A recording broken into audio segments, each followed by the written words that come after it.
আজকে পাকা আম আর সুজি দিয়ে দারুণ একটা ব্রেকফাস্ট তৈরি করে দেখাবো মাত্র 10 মিনিটের মধ্যে। তো আসুন দেখে নেওয়া যাক আমার আজকের এই রেসিপি। একটা পাকা আম নিয়েছি, আমের পাল্পটাকে বের করে নেব। খোসাটাকে আমি কাটছি না, দু ভাগ করে প্রথমে কেটে নিয়ে তারপর আমের যে পাল্পটা আছে সেটাকে বের করে নেব। আমের পাল্পটা বের করে ডিরেক্টলি মিক্সিং জারে দিয়ে দেব, কারণ মিক্সিং জারে দিয়ে পেস্ট করে নিতে হবে এটাকে।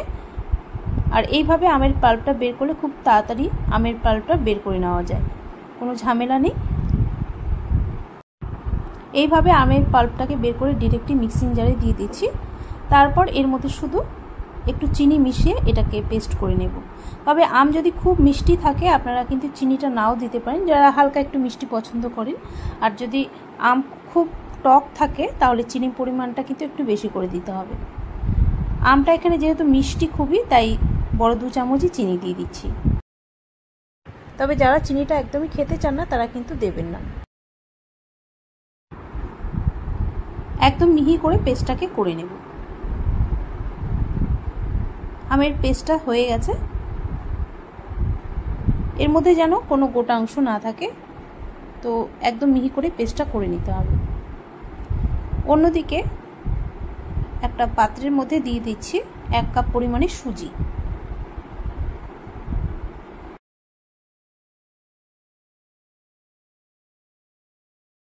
এবার এই সুজির মধ্যে মিশিয়ে নেব যে আমটাকে আমি পেস্ট করে রেখেছিলাম মিক্সিং জারে দিয়ে, সেই আমের পেস্টটা মিশিয়ে নিচ্ছি এর মধ্যে।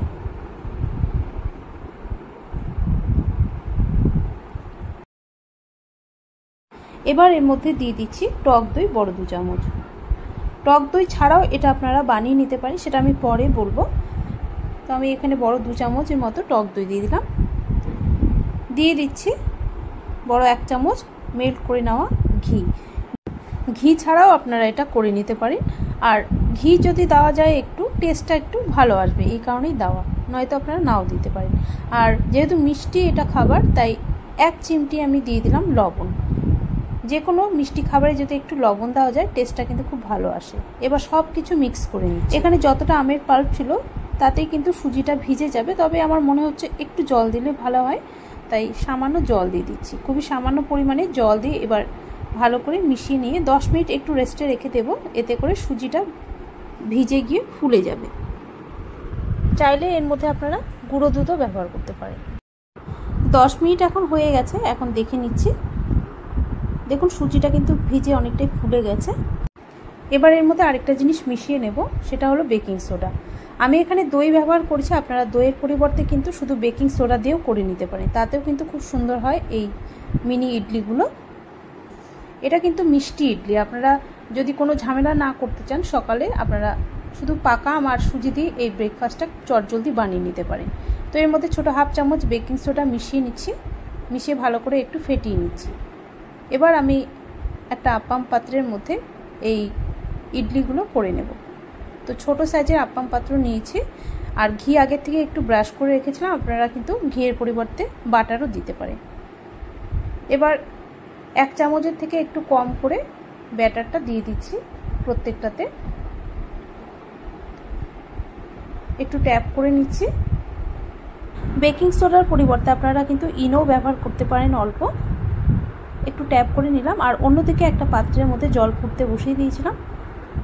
এবার ঢাকনাটা খুলে এই আপ্পাম পাত্রটা বসিয়ে দিচ্ছি, বসিয়ে ঢাকা দিয়ে এটাকে 10 থেকে 12 মিনিট হতে দেব। প্রথমে গ্যাসের ফ্লেমটা হাইতে রাখবো, 5 মিনিট যখন হয়ে যাবে তারপর গ্যাসের ফ্লেম মিডিয়ামে করে দেব। প্রায় 10 মিনিট আমি এইভাবে ঢাকা দিয়ে রেখেছিলাম, আর এখন ছুরি দিয়ে দেখে নিচ্ছি। দেখুন ছুরির মধ্যে লেগে নেই, মানে এটা পারফেক্টভাবে হয়ে গেছে।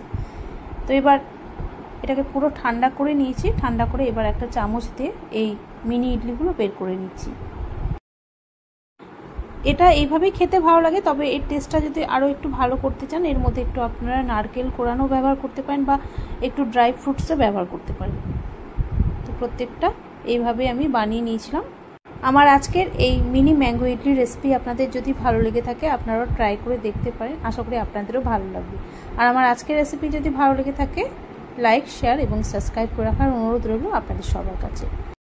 একটা ভেঙে দেখিয়ে দিলাম, দেখুন ভেতরে কিন্তু একটুকু কাঁচা নেই, ভালো মতো এটা স্টিম হয়েছে।